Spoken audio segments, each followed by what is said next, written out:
Doesn't manage to catch Almazer by surprise as he was ready for it. And now it's a 3v2. Yayo. Well, two things. Firstly, it's my channel. Well, no. Firstly, none of your business. But no, it's my channel, so we don't get paid for this. This is it's volunteer. Hola. But yeah. Just chilling, doing it for a little bit of fun, a little bit of early morning practice. Actually, before my breakfast too. But I can do whatever I want. There's no restrictions on what I do, so I can just go on camera with no top on. I don't think I can do that. I think I'd get a message from Esea about it, but yeah, obviously the mainstream. So the mainstream will be starting up after this game. That's the stuff that you get paid for, not the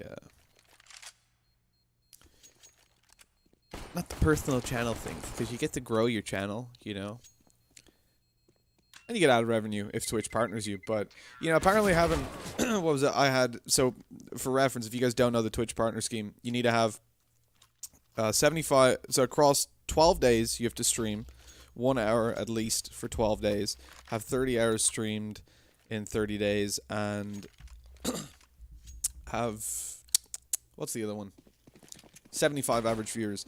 So, I had 50 hours across 12 days, across 13 days, with... over 2,000 average viewers, but it didn't count. So that's good. That's fun. That's nice. So we don't make money from doing these until Twitch decide to partner us, which is, you know, it's good. It's good. It's fun. It's great. Everyone loves it.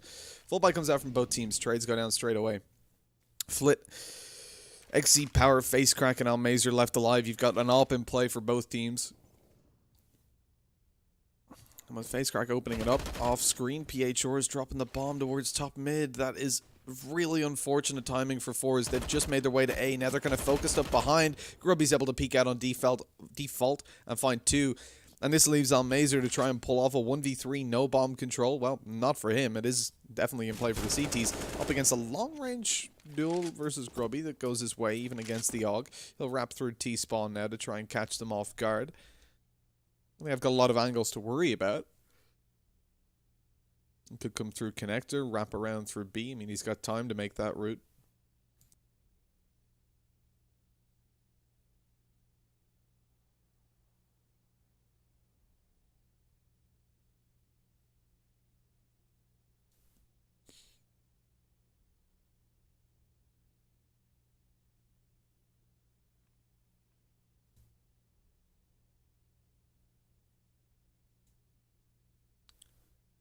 Swinging out on top mid. Eventually, PHR is going to take him down. 4-2. It's a decent start for AGO, considering they weren't looking too fly to start us off. I'm not hating where they're at. When it comes back to, again, Forze just being shaky recently. I mean, they're making a lot of really weird choices. And I wouldn't necessarily say that it's a problem in this game. It just seems recently their mentality's kind of fallen apart. I don't know if there's like some, I mean, I'm really spitballing here, but some pending lineup changes or something going down, because there's something going on behind the scenes with these guys. They just do not look like the same team over the past couple weeks that we've grown to love and adore. Jerry's still been playing really well though, even disregarding that. As Flit's taken down. Another shot for Sparrow. Forze had picked up a rifle, but it's not going to get too much done, evidently, as XC Power goes down with just the P250 in hand. He was trying to wrap through B, maybe catch a bomb plant. But it's not to be. It's not to happen, and 5-2, Forze must be a snapping. They've got a full buyout at least, and plenty of time to get decent rounds on the board. I mean, it's far from over, but just by the way we've seen them approach their previous buy round, we do need to see a pretty big change.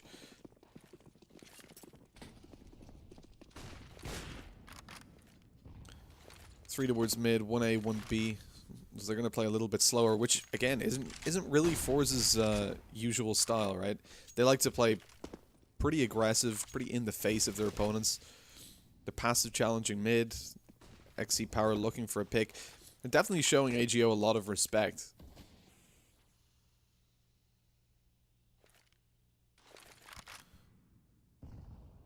Nade down onto face crack. He's going to lose a little bit of HP.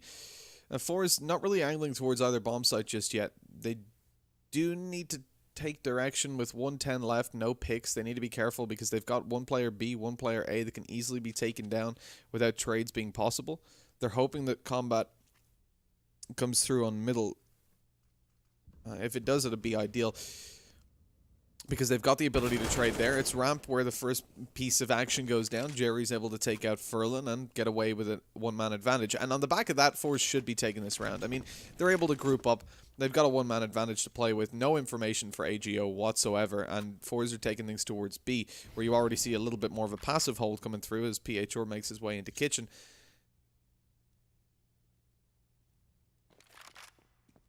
They've absolutely no middle control as well, so they can be split through jungle. At least the vent is still there, so it means there will be a sound cue if they decide to flank in through kitchen. Push coming onto the B bomb site straight away. Caper's got a decent angle towards short. Picks up one, swings out for another. There's PHR helping him out. Facecrack's got to cut off a rotation. Even a second, maybe. No, the shot hit by Sparrow brings it down to a 1v1. Bomb going down on the site. Sparrow's going to close the distance. Deagle in hand, but AK's already back out for XZ Power. He actually had the AWP, of course. So he's able to hit that one-shot kill. And it's 5-3. Forze finally getting around on the board, but again, it came down super close. I mean, that B push did not look too good. They really relied on the fact that AGO had given up window control. The Facecrack was able to pick up one rotation and slow down the other.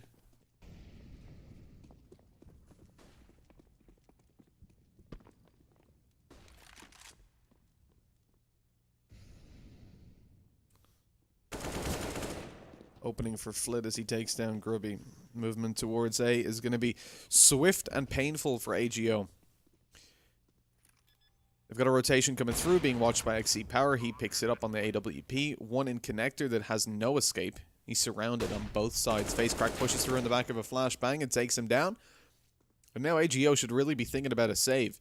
And it's good to see Forze recovering a little bit. They're starting to change their playstyle, which is what they needed to do, getting a lot more aggressive.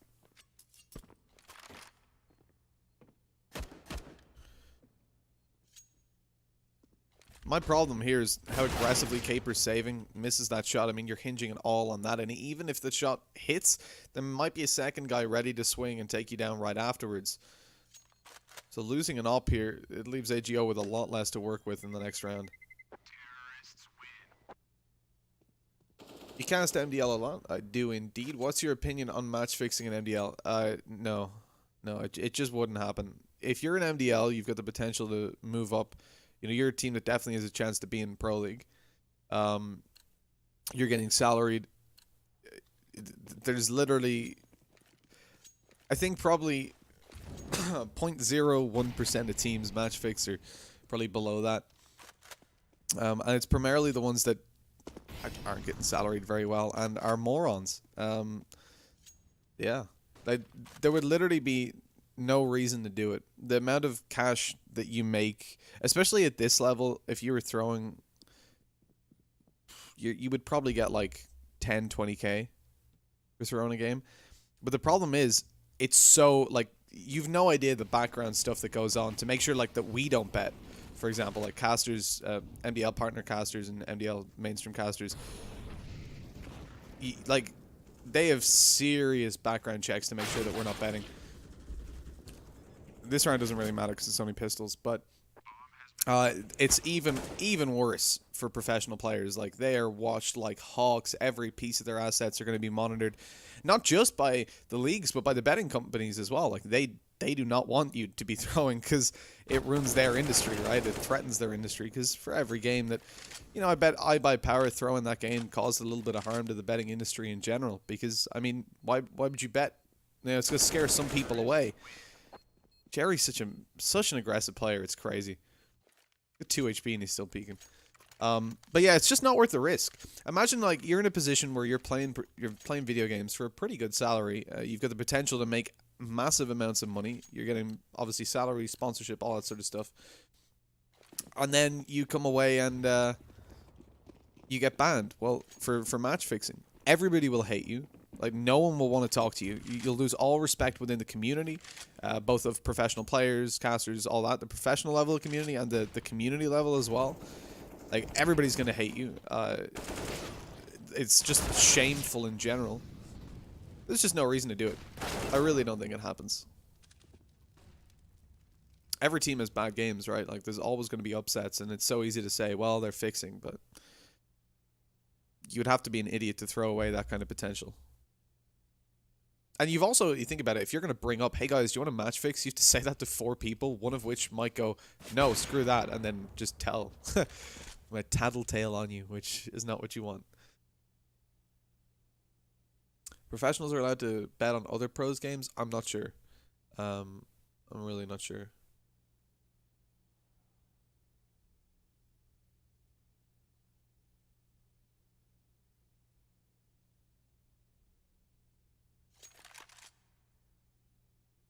B3 push over. Furlan's gonna be picking up XC power, finishing it off 6-5. What salary are you talking about? I mean, nobody outside of the team knows the money they're on, really, because everybody has like sponsorships and stuff as well. They're making livable wages, let's put it that way. Nobody is playing full-time CS for a non-livable wage, or very few people are. You also got to take into consideration the cash in their country is always going to be better, because it's majority of the time you're going to be talking an international wage. So if you live somewhere like Serbia, let's say, you're going to be making a lot more money. Poland, even. Because stuff's cheaper. Well, than where I live, in Irlande.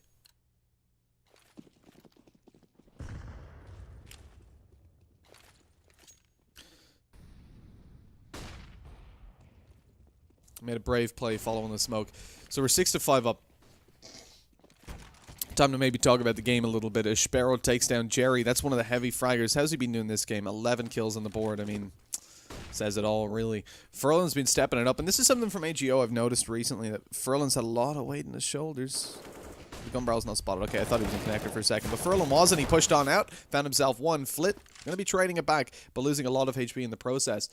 So not only a man advantage, but also a massive HP advantage going over towards the CT side. As Flit just needs to be breathed on, and he'll die. Jerry, heavy fragger, MVP of Copenhagen Games, dropping 30 kills in the majority of their games recently. Jerry, good player? Yes, Jerry's a good player. Are you dumb? Sorry. But he literally got the MVP of their last LAN event, of the whole event. And has been top fragging in a lot of their most recent games.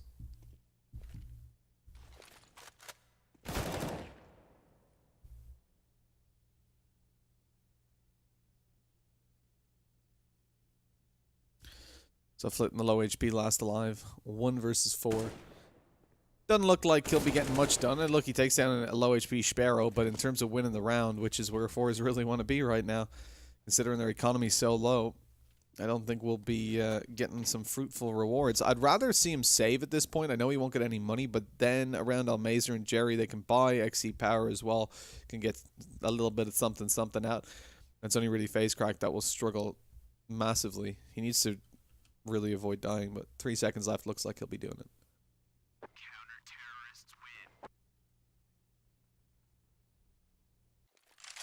And 7-5. AGO back ahead by a decent enough margin. The Forze saving over the AK, though, are able to buy out a couple of weapons if they want to.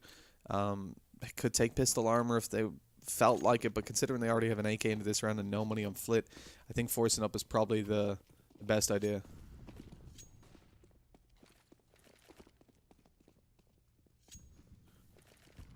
Nice early damage onto Sparrow. Didn't catch that. I think it must have been... Yeah, it must have been grenades that went through. Was that a team Molotov that did the damage? Nobody was in position to throw a frag. So unless it was a team nade or molly.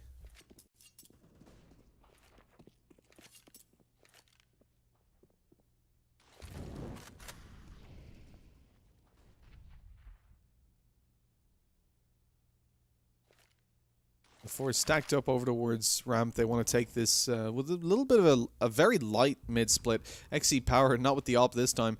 So he's going to try to cut off rotations. So it's primarily down to the A players to make this happen. If they take the bomb site through ramp, then it should be pretty easy right afterwards. This could be awkward. Sparrow's out in the open with an AWP. He finds 2, which is actually a lot more than I'd expect from him in that situation. Being able to trade out his teammate and himself. It's still not really great, though, because they're working on a 3v3, but the retake puts a very even situation on the board, swinging it more in favor of Forze, but they can't get the bomb down just yet.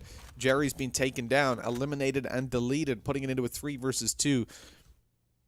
XC Power is going to try to get the flank going through CT, but they're going to suspect this eventually. As a Molotov goes in, XC Power is taken down, leaving it all on to Flit. 1 versus 3. He's got everything to work for, and not a whole lot to work with.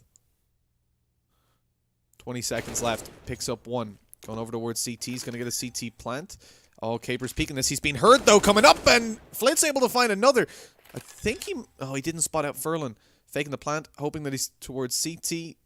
Spots him eventually, but not able to get the bomb plant as he's taken down in the middle. It's a big yikes. 8-5. AGO come away with another round. Now Forze don't have money for this one.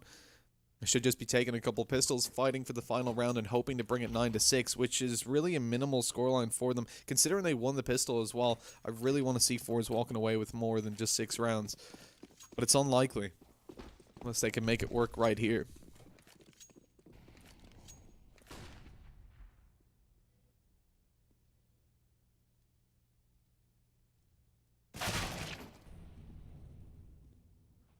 This opening for Sparrow towards middle. You get a little bit of aggression towards short. It looks like PHR is going to be dropping down. He's feeling super aggressive, but there's no one for him to kill. It's only XC Power left alive towards A and picked apart. Forze were going for a bit of a split, I suppose, towards A. They wanted to take a little bit of mid control, but ce n'est pas possible. Leaving 1 round left in the half. AGO ahead by quite a bit. They've got all the money they could possibly work with. While Forze, on the other hand, you know, yeah, they've got utility, they've got weaponry out, but if they don't win this round, then AGO get a pretty good advantage moving over. And Forze, it's something we discussed in general, are far better on their terrorist side, usually.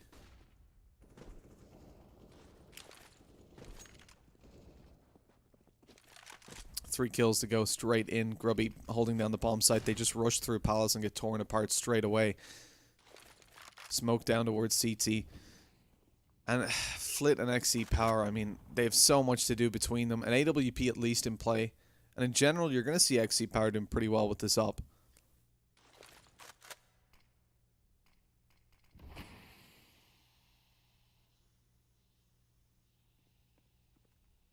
But it's a lot to ask for. Picks from ramp. You need to see AGO over-aggressing. Taking things a little bit further than they need to, and they're not doing that. They're, well, for the moment anyways, they're playing pretty passive, using up their smokes to make sure Forze don't push forward, which again is just counteracting XC Power, making sure he can't do a whole lot. Even if he does peek out towards Palace, you've got Flit trapped behind that smoke. He'd have to push on through and hope that he could get something on the back of it, and this is looking very likely to be a 10-5 half. With the bomb dropped in the open as well, I mean, everybody from AGO is here. They've got mid locked down, so they're not even worried about peeking over towards connector, because Sparrow's just swinging out wide in the open with 30 seconds left. Doesn't even matter if they had a peek towards top mid and he fell, because the info would be worth it. Spotting out one towards CT. Grubby now knows that there's a player in sandwich. XC Power is going to try to get that kill. The wallbang not going to land, and Grubby on a 4-piece. He's looking good for the ace. With 13 seconds left, XC Power is going to be jumping on through. Low HP dies to the Molotov. Caper taking him down with that molly in the end, and 10-5. What a fantastic way to finish it off for AGO. They're looking really strong coming into this. So I gotta say, Forze have been pretty underwhelming. Not just now, but recently. Just in general, their team is not anywhere near the kind of level of what we saw them at over at Copenhagen Games. They kind of eased off when we saw the not the Grand Hotshots, but the Loot Bet Hotshots Season 3. They were pretty weak there as well.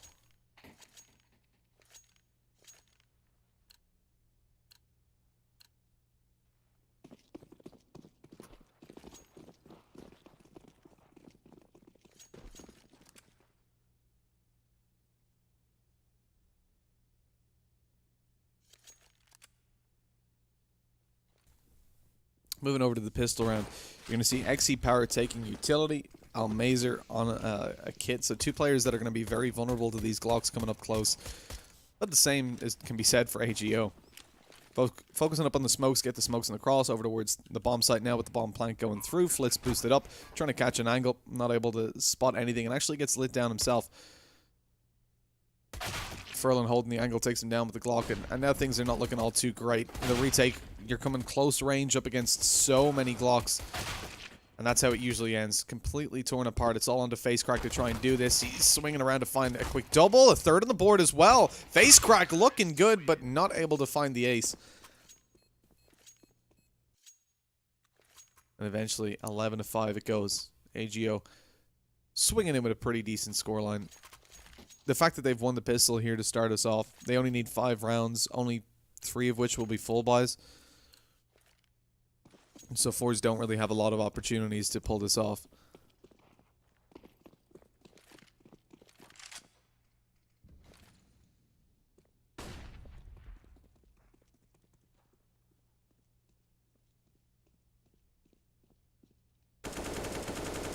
Almazer goes down to start.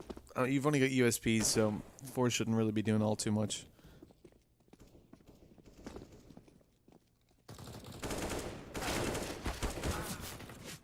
One weapon drop. We're looking for one more.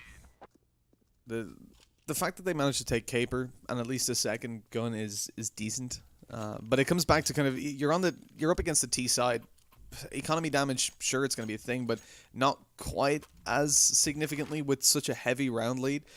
You know, if this was starting us off, I'd say, yeah, it's fine. You know, they've got the potential to put their economy pretty low on the T side now and do some good damage. But Forze coming into this, they've got their scopes, they've got the ROP, but they need to win this round. Glass cannon on XE Power. And just so much to work against. And playing aggressive here. Jerry up close to the ramp is kind of scaring me a little bit. There's 4 players on the other side.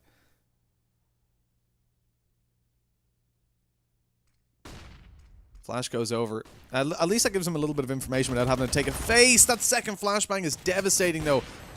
Leaves him full blind, trying to spam away to find the kill. Nice cross kill by XE Power. Not able to hit the second, though. And the problem there, the lack of armor, just causes the gun kick straight away. As soon as a bullet hits him in the foot, he's taken out.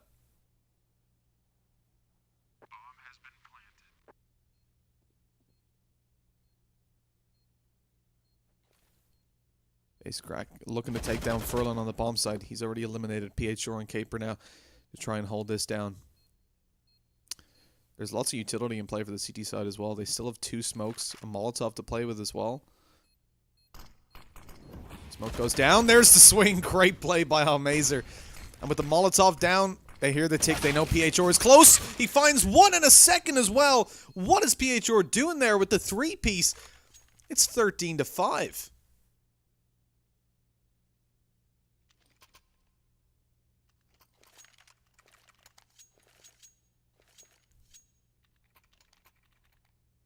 And this is just so weak from Forze. I mean, we're seeing a lot of players missing. Almazer down there on 6 kills.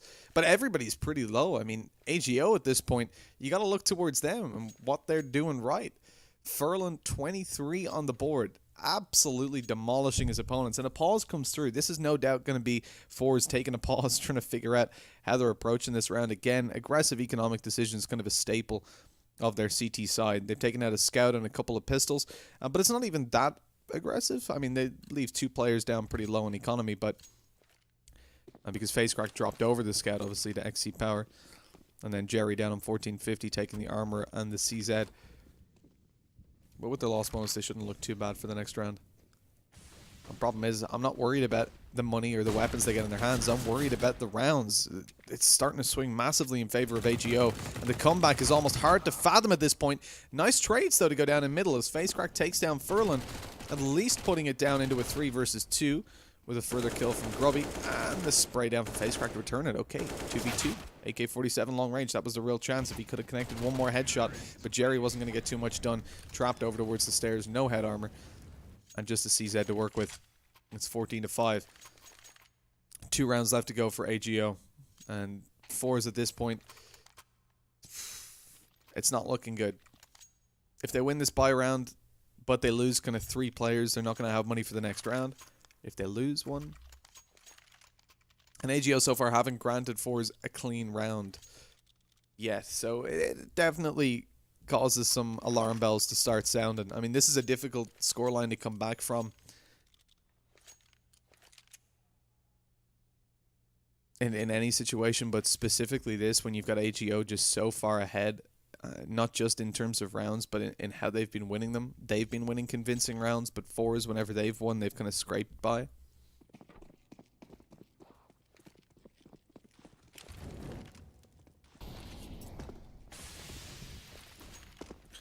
Push comes over very quickly. Face crack holding down, is not able to capitalize on the kill, but he's going to swing around that smoke. They're not expecting it. 1 kill on the board, lining them up to try and get more, but not able to do it. And Jerry again goes down without finding any kills, taken down by Sparrow to start us off. And Sparrow's been having a great time on that AWP throughout this map. But down to a 3v3. He can do a little bit more now.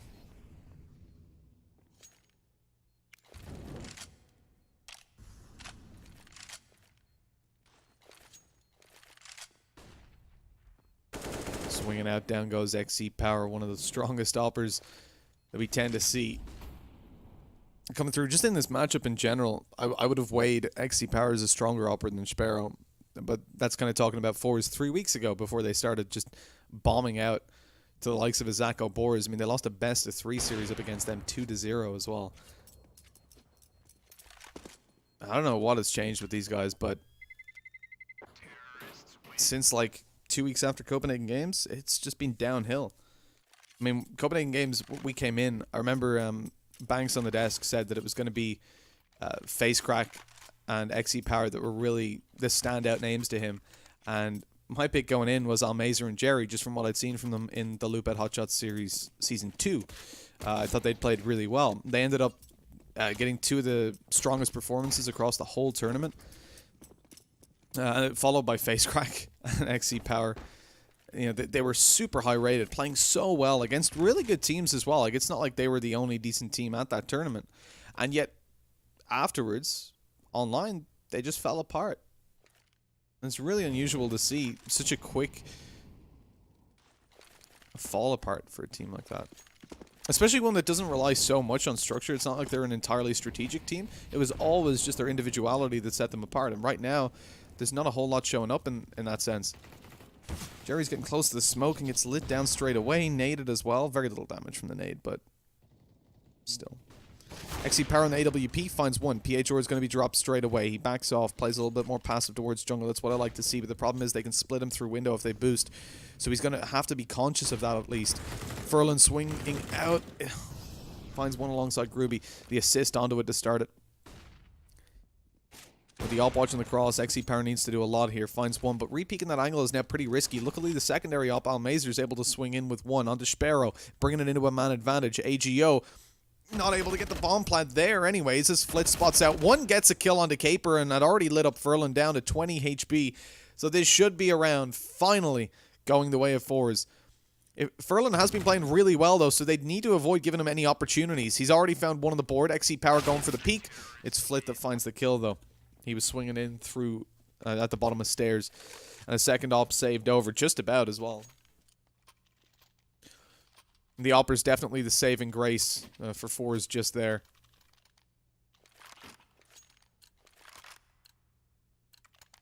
So they're going to hope that the same stays true. AGO this time, though, on majority pistols. They're taking a very light buy. And I really do like to see this. A lot of the time, AGO will play, or teams will play super aggressive in this position and try to close it out. And it's in trying to speedily close a game that you end up losing it. But they keep money stacked up on Grubby so that they can get an AWP later on. They are thinking about future rounds. Still getting decent damage done. They've picked up an AK and an AWP right now. 2 versus 3. They definitely have the chance to group up, but running right into Almazer isn't going to help them.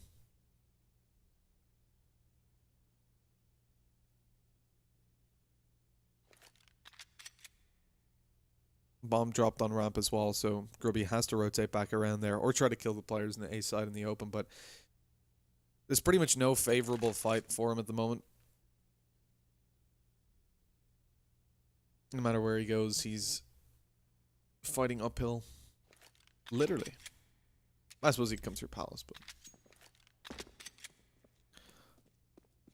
Two players grouped up on the bomb. 45 seconds left. Running through with a CZ in hand. He's going to try to take these fights up close. And look, he has the chance to do it. A CZ's not a weak weapon. They peek him as well. Jerry playing a bit aggressive, but it works out. On 15 to 7. Excuse me, 15 to 7.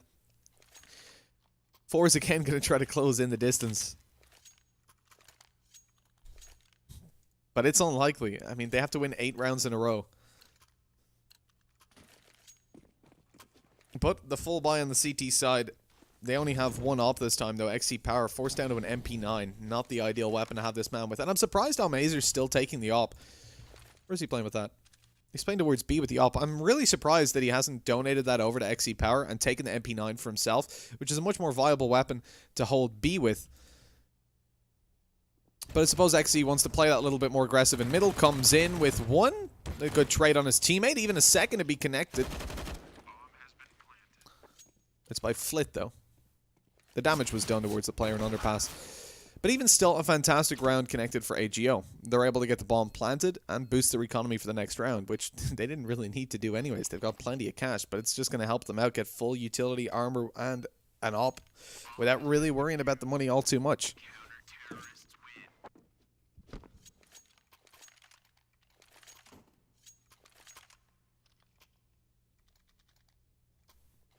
Oh, they don't even want an op. They had the chance. I mean, Grubby could have taken full armor and an op and still had utility. But instead, they decide to go for an SG on Furlan. Now, he's been pulling that out quite a lot. Even alongside an AWP, he'll be happy to take it. But Sparrow wants the AK. Not feeling the AVP. I respect it. It's T-side, so you'll definitely see those kind of shifts happen.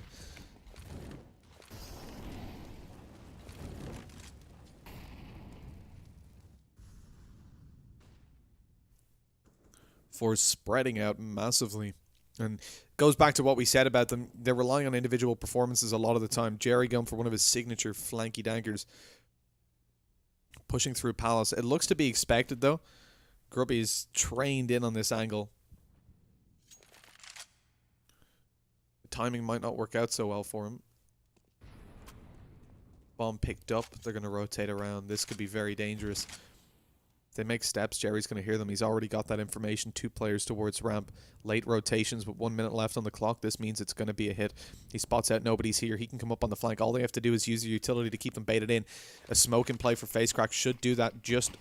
I'd almost rather see him throw the Molotov, but the smoke seems to be enough to keep them at bay for now. Jerry up behind finds one. That's Grubby eliminated. Sadly, Grubby was running back, so he had to take the fight instead of closing the distance and finding a second player. Facecrack's ready for there to be another one here, though. Oh, Furlan's watching the angle, though. He was ready for it a little bit too early. Bomb dropped, though, towards bottom ramp. A man advantage in play for the CT side. Turned into a 2-man with only Caper left alive. And he's very quickly swept up, leaving over a 9th round of 4s. And a great comeback underway. Leading the scoreboard is young Jerry. 18 kills on the board. Right behind him, Flit. And I'm surprised to see Almazer having such a quiet performance. Because, again, he was one of the stronger players over Copenhagen in Luke Bet Hotshot Series 2. Moving into 3, it was a little bit less noisy from him. But surely it's only a matter of time before AGO managed to come through with another really strong opening round or early round performance. You've got utility bought up here with pistols, so this could be it. Their objective is most likely just to find a bomb plant, as realistically winning this round is a low probability. But that said, with Deagles in play, the way some of these guys have been hitting their shots, it's certainly going to be possible. Nice deep nade goes through. That's so much damage from utility alone. Makes it so much easier when you peek out with those rifles to finish these boys off. Sparrow was playing a little bit further back, dropping the nades. Okay, Facecrack. He's the only one that's full HP, but he's taken down by a quick headshot from Facecrack, leaving it 15 to 10. Here's AGO's full buy, though. That was a round we didn't expect much from AGO in, and the fact that they got so heavily naded certainly didn't help.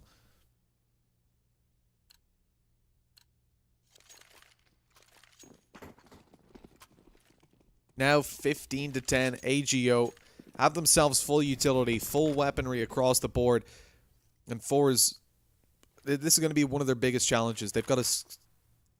What do they got to fight off? Like 3 of these full buys before they hit an overtime? So it's definitely a rough road ahead of them.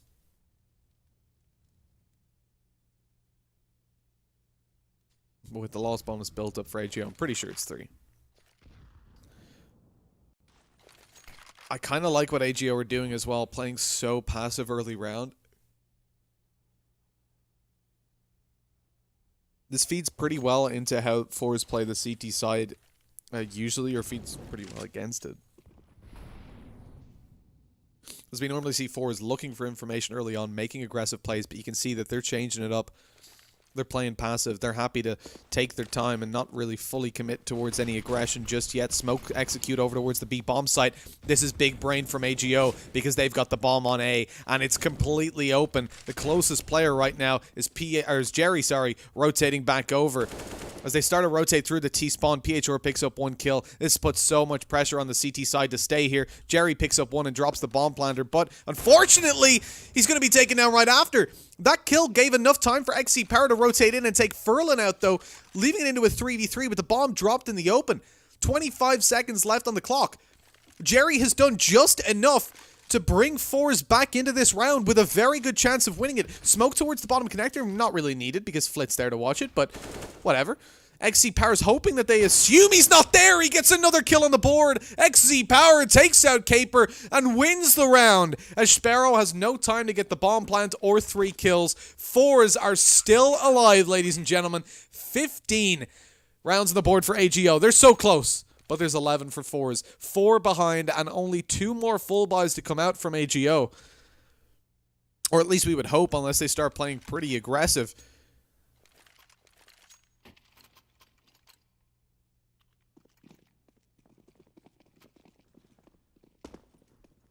The fact that Jerry assumes that it's not going to be a B hit, that information obviously carried forward from his teammates. I assume it was Almazer calling like something doesn't feel right here. They've smoke executed, they've Molotov, they've flashed, and yet we don't see 5 players coming out.